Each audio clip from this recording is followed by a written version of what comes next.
Reprima las lágrimas. Así ha dicho el Señor: reprime del llanto tu voz y de las lágrimas tus ojos, porque salario hay para tu trabajo. Jeremías capítulo 31, versículo 16.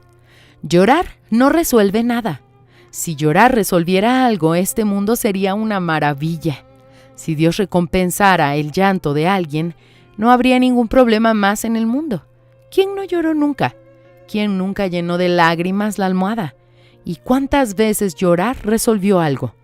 ¿Por qué Dios oiría el llanto de unos y no oiría el llanto de otros? Él sería injusto si hiciera tal cosa. Dios no es injusto.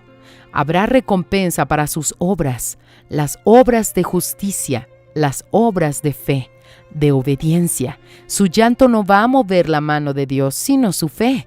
Dios es espíritu.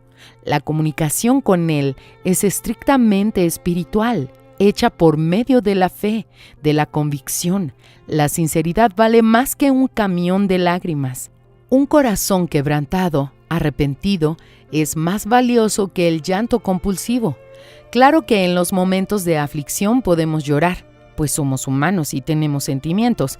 Sin embargo, usted debe tener la conciencia de que, llorando o no, lo que mueve la mano de Dios es su dirección, es su fe, no sus lágrimas. Sin fe, las lágrimas son inútiles, pero sabiendo que sus obras tendrán recompensa y teniendo de Dios la orden para reprimir la voz de llanto, levántese y parta hacia la guerra.